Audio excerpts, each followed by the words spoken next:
नाटक रक्त ध्वज का तीसरा सीन। रात का समय है। कर्नल शटन अपने कक्ष में अकेला टहल रहा है। कभी रुकता है और कभी बड़बड़ाता है, फिर टहलने लगता है। रात का समय है। कर्नल शटन अपने कक्ष में अकेला टहल रहा है। अंग्रेज है ये। कभी रुकता है, कभी बड़बड़ाता है, मतलब परेशानी में है, चिंता में है। यहाँ से देखो, स्वकथन यानी अपने आप से वो कह रहा है। हम टीवी देखते हैं, सीरियल देखते हैं, मूवी देखते हैं सिनेमा हॉल में, तो उसमें जो आदमी खुद से कहता है, खुद से बात करता है, तो बैकग्राउंड से आवाज़ आ जाती है कि इसके मन में क्या चल रहा है। उसके होंठ तो नहीं हिलते, लेकिन वो आवाज़ पीछे से आ जाती है। एक फिल्म में और एक सीरियल में ऐसा होना संभव है क्योंकि तकनीकी उसके साथ होती है, लेकिन नाटक में जब आदमी खुद के दिमाग में, खुद के मन में सोचता है, तो उसको होठों से बोलना ही पड़ता है, तभी तो वो दर्शक तक पहुंच पाएगा नाटक में। तो ये खुद ही बोल रहा है, स्वगत कथन। स्वगत यानी स्वकथन यानी खुद से ही बात करना। स्व यानी स्वयं। सबका सब हरामखोर। अंग्रेज है, तो अंग्रेज जब हिंदी बोलेगा तो उसको लिंग संबंधी, जेंडर संबंधी अशुद्धियाँ तो उसमें आएगी ही आएंगी।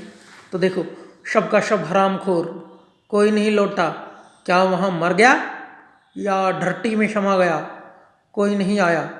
दीवार घड़ी की ओर देखकर, इंडिया में कभी कोई काम समय पर नहीं हो ही नहीं सकता। अंग्रेज ऐसे ही तो बोलते हैं, यहाँ कोई काम समय पर हो ही नहीं सकता। चपरासी को देखकर, क्या बात है? चपरासी, सैमसन साहब आए हैं।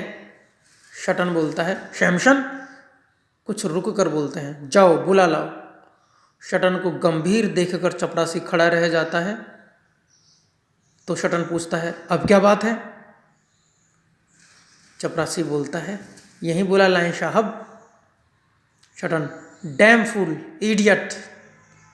हाँ यहीं यहीं, चीख कर बोलता है, हाँ यहीं यहीं, ये यहीं पे, यहाँ यहीं बुला के लाओ। चपरासी, साहब नाराज ना हो, आपने यहाँ किसी को लाने के लिए मना किया था। शटन याद करके, ओह, आज यहीं भेज दो। चपरासी, जैसा हुक्म साहब। चपरासी बाहर जाता है और सैमसन का प्रवेश होता है। शटन, आओ आओ सैमसन, टू लेट, कोई प्रॉब्लम था क्या? Samson, no sir. शटन, एनी डेवलपमेंट? कोई नई बात? कोई डेवलपमेंट हुआ, कोई नई बात है?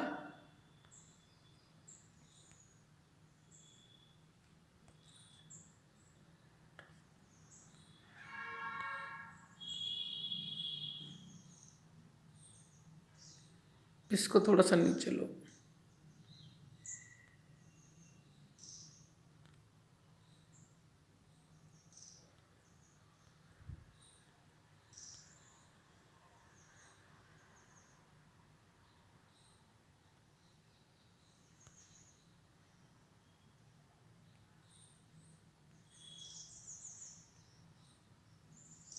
यहां से लो।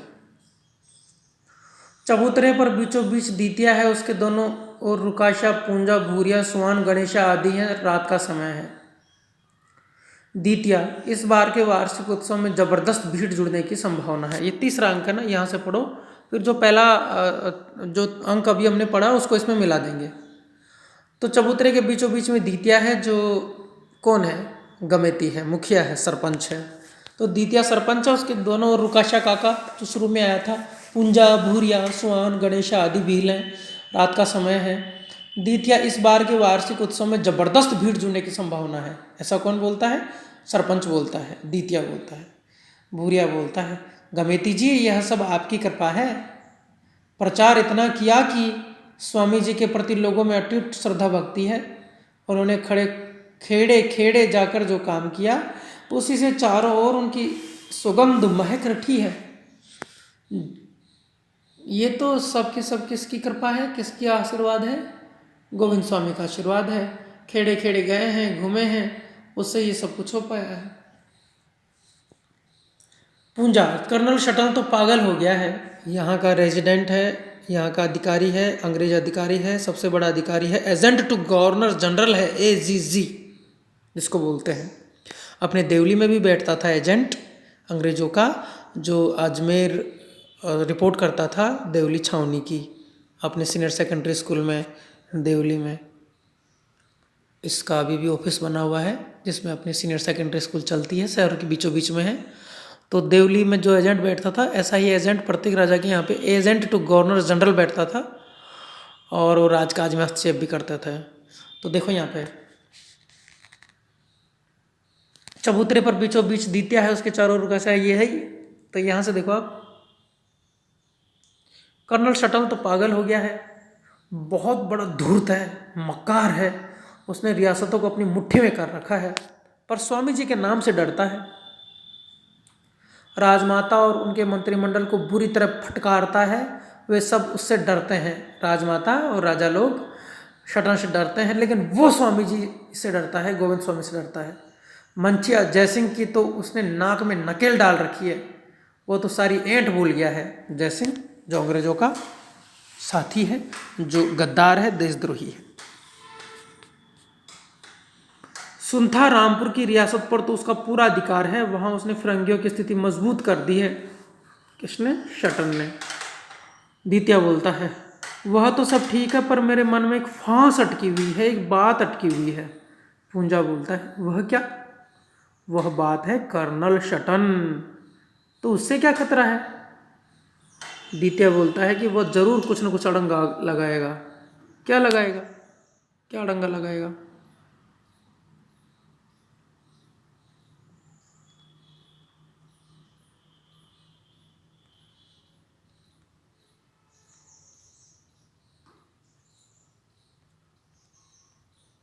अब आओ, आगे आओ। रियासतों पर तो फिरंगियों का कब्जा है, वह उनकी फौज का भी इस्तेमाल कर सकता है और रियासतें विवश हैं। यानी कर्नल शटन इन रियासतों की फौज का इस्तेमाल कर सकता है और रियासतों पर फिरंगियों का कब्जा है, अंग्रेजों का कब्जा है, वह उनकी फौज का इस्तेमाल कर सकता है और वो विवश हैं, तो फौज का इस्तेमाल करके हमें बर्बाद कर सकते हैं ये लोग, इसलिए मुझे डर है।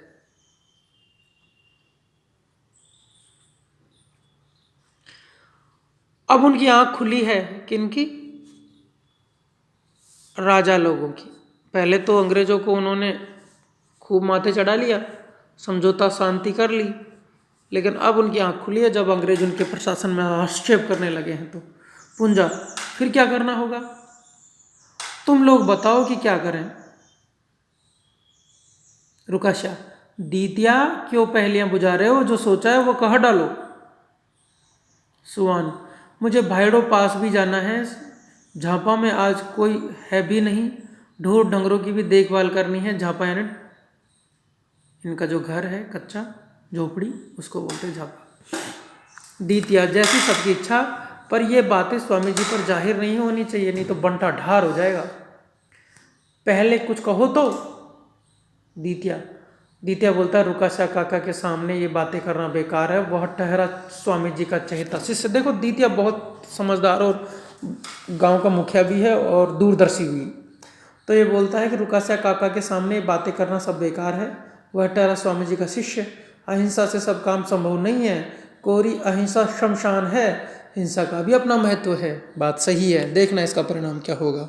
सारे के सारे भील भून दिए जाएंगे, मार दिए जाएंगे, क्योंकि गोविंद स्वामी ने उनको कहा था कि निहत्ता आना। रुकाशा काका नहीं माना था निहत्ता आना, तो निहत्ते भीलों को तो मारना बहुत आसान है।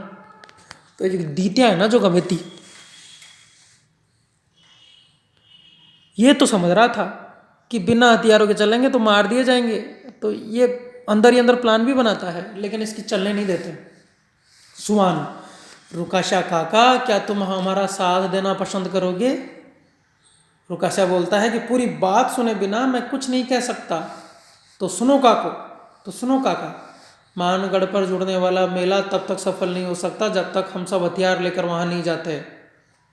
रुकाशा बोलता है, स्वामी जी ये पसंद नहीं करेंगे, परंतु आत्मरक्षा का तो प्रबंध करना ही होगा, नहीं तो बेमौत मारे जाएंगे सबके सब।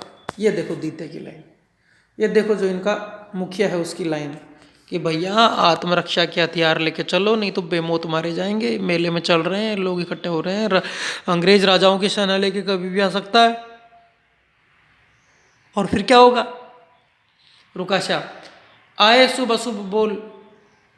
अरे शुभ अशुभ बोल, मारने कूटने की बात ही क्यों करता है? मारने कूटने के अलावा भी कुछ सोच। द्वितीया, निहत्तों पर कोई भी वार कर सकता है काका, हमें कम से कम आत्मरक्षा का प्रबंध तो करके चलना ही चाहिए। यह उड़द की बात नहीं है, ये बेकार की बात नहीं है, मूर्खता की बात नहीं है, उड़द यानी बेकार की। आंसू उपाय किया जाए कि आत्मरक्षा भी हो जाए और हथियार भी ले जा सकें। ऐसा उपाय किया जाए, आंसू यानी ऐसा, सुहान बोलता है कि हम क्यों नहीं ऐसा उपाय करें कि हमारी आत्मरक्षा भी हो जाए और हथियार भी ले जा सकें। रुकाशा, वह क्या है? आप तुम ही बताओ वो उपाय क्या है? सबकी ओर देखकर हाथ में धौलो नेजा लेकर चलना ही है। सफ़ेद धौले यानी सफ़ेद नेजा यानी झंडा। तो क्यों ना हम नेजे अपने अपने हथियार पर पिरोकर ले चलें? देखो हमें झंडा तो लेकर चलना ही पड़ेगा, सफ़ेद झंडा। तो ऐसे करते हैं, अपने हथियारों में उन झंडों को पिरो लेते हैं, तो वो झंडे का झंडा हो जाएगा और जब जरूरत पड़ेगी तो उसका हथियार भी बना लेंगे। जैसे भाले में हथियार पिरो लिया। भूरिया, यह ठीक रहेगा। द्वितीया, रुकाशा काका तुम्हें क्या कहना है? रुकाशा, तुम लोगों के मन में हिंसा घर किए हुए है। जहाँ हिंसा को ध्यान में रखकर किसी कार्य का श्री गणेश होना यानी शुरुआत होना, वहाँ जरूर कुछ न कुछ अलाएं बलाएं आकर काम बिगाड़ेंगी। वहाँ हवन होगा, लोग बाग धूनी में नारियल और घी होम रहे होंगे, वहाँ सबके शुभ और कल्याण के लिए कार्य हो रहा है, फिर मन में ये हिंसा क्यों, डर क्यों? द्वितीया, हिंसा कहाँ होने जा रही है काका? सारा सवाल आत्मरक्षा का है। हम कहाँ किसी को मार रहे हैं, हथियार तो ले जा रहे हैं खुद की रक्षा के लिए। रुकाशा काका, सब कुछ वैरागी मन से मत सोचो, बाबा जीवन के मत सोचो सब कुछ। कर्नल शटन बड़ा लुच्चा फिरंगी है। देखो ये कितना रियलिस्टिक सोच रहा है, वास्तविक सोच है इसकी, वास्तविकता से जुड़ी हुई सोच है, वास्तविक सोच है इसकी। सच्चाई है ये कि कर्नल शटन बड़ा लुच्चा आदमी है। वह स्वामी जी पर खार खाए बैठा है। हम सब संसारी जीव हैं, स्त्री पुरुष हैं, हमारे भी बच्चे हैं, हमें आगा पीछा भी सोचकर चलना पड़ता है। मैं कमेटी भी हूँ, मुखिया भी हूँ, सरपंच भी हूँ, मेरे ऊपर खेड़े की जिम्मेदारी भी है, मुझे गांव को बचाना भी है। हम कोई बाबा जी थोड़े ही हैं। वैरागी होकर मत सोचो, बाबा जी बन के मत सोचो, सन्यासी बन के मत सोचो। रुकाशा, देखो द्वितीया, हथियार होंगे तो युद्ध होते देर नहीं लगेगी, आपस में भी युद्ध हो सकता है। हथियार ऐसे अवसर पर क्यों हो, हम नहीं ले जाने दूंगा हथियार तुम्हें, स्वामी जी की आज्ञा है। तो सुहान बोलता है, यदि और लोग ले आए तो? क्या वे भी ऐसा ही कर रहे हैं, बाकी गांव वाले भी? सुहान, प्राय ऐसा होता आया है, ये कोई नई बात नहीं है काका, हथियार तो हम लेके ही चलते हैं। द्वितीया, यहाँ मैंने लेकिन अपने मन का संशय प्रकट नहीं किया, बल्कि इसमें औरों के मन की बात भी छिपी हुई है, वे भी यही चाहते हैं कि हम हथियार लेके चलें। द्वितीया, हाँ, इस बार हमें अपेक्षाकृत ज़्यादा सावधान रहना होगा, इस बार तनाव अधिक है। सरदार जयसिंह के मंसूबे भी अच्छे नहीं लगते, वह पक्का दुबड़ा है, उसका काल मन है। दुबड़ा यानी नीचे अर्थ देखो, गिद्ध, दुबड़ा यानी गिद्ध, उसका काल मन है यानी काला पापी आदमी है वो। सब प्रणाम करते हैं, वे सबको आशीर्वाद देते हैं, सर्व प्रणाम करते हैं, वे सबको आशीर्वाद देते हैं।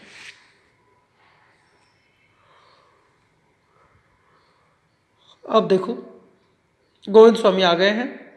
अब पेज नंबर 80 से हम कल पढ़ेंगे और देखेंगे कि इन आदिवासियों के बीच में आपस में कौन कौन सी बातें होती हैं, क्या क्या बातें होती हैं।